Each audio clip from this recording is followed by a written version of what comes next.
Sebelumnya, Assalamualaikum warahmatullahi wabarakatuh. Kenalkan, nama saya Rudi Resnata dengan PEM 2457051011. Dan kali ini saya akan membuat video pengganti dari pertemuan ke-11, yaitu tentang expert system. Jadi, kita akan langsung masuk aja ke materinya. Untuk materi expert system sendiri itu ngebahas tentang sistem pakar, yaitu sistem berbasis komputer yang dirancang untuk meniru kemampuan pengambil keputusan seorang pakar manusia dalam bidang tertentu.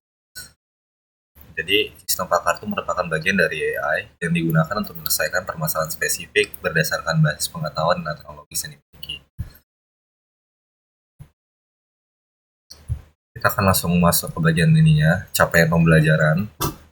Untuk capaian pembelajaran itu, mahasiswa diharapkan mampu untuk menjelaskan pengertian sistem pakar secara umum, menjelaskan tujuan penggunaan sistem pakar, mengidentifikasi karakteristik utama sistem pakar, kemudian juga menjelaskan komponen utama dalam sistem pakar, menjelaskan prinsip kerja sistem pakar, menjelaskan faktor-faktor yang mempengaruhi hubungan antara komponen dalam pengambil keputusan, kemudian mengetahui contoh aplikasi nyata sistem pakar internal. Kita akan langsung masuk aja ke bagian ininya, materi penting dari sistem pakar. Jadi, sistem pakar itu adalah sebuah program komputer atau sistem yang dirancang untuk meniru proses pengambilan keputusan seorang pakar manusia, yang dimana itu tuh merupakan bagian dari AI, sesuai yang di atas tadi. Sistem pakar itu bekerja dengan cara menggabungkan pengetahuan dari para ahli dengan algoritma tertentu, kemudian disimpan dalam knowledge base yang berisi fakta, aturan, dan juga prosedur, kemudian diproses menggunakan interpreter engine atau mesin inferensi.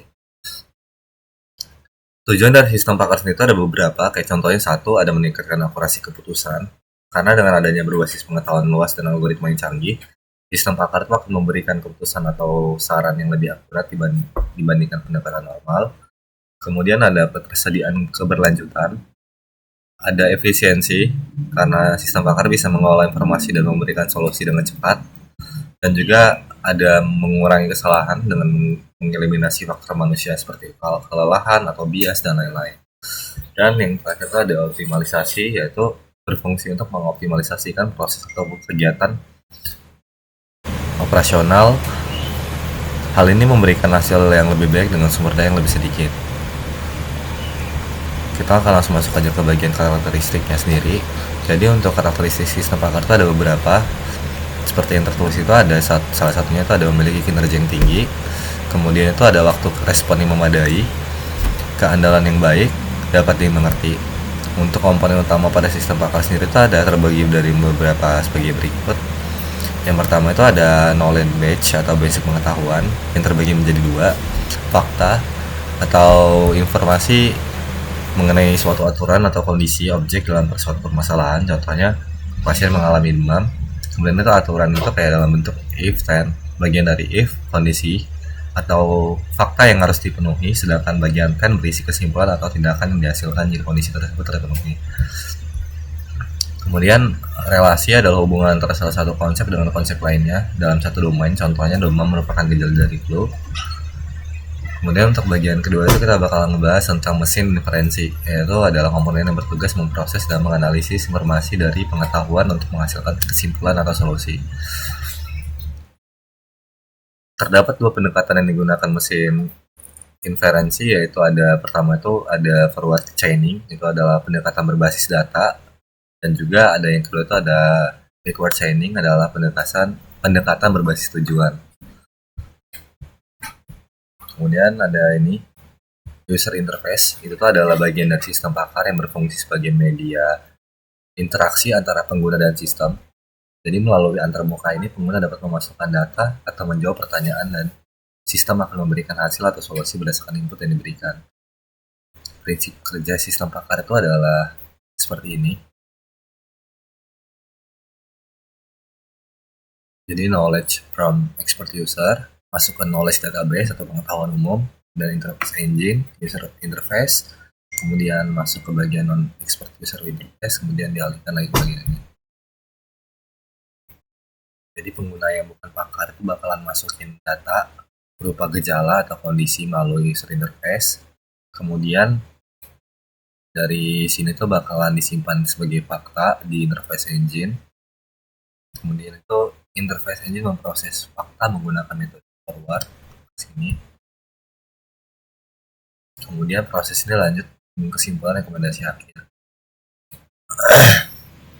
Kemudian faktor-faktor hubungan antar komponen dalam pengambilan keputusan itu adalah kualitas berbasis pengetahuan, ada proses penalaran pada mesin inferensi, ada kualitas dan kelengkapan data dari pengguna, kemudian ada integrasi antar komponen.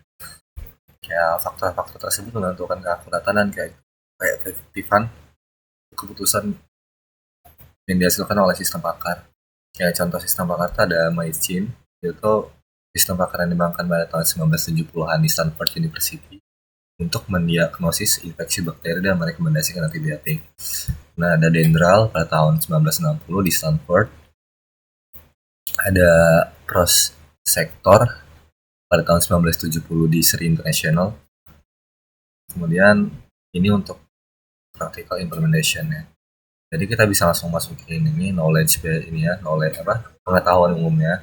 Jadi kayak GO1 adalah demam, pengetahuan GO2 itu batuk, GO3 pilek, dan seterusnya.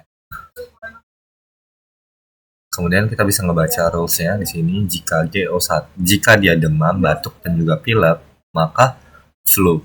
Saran itu bakalan dikasih istirahat dan minum air.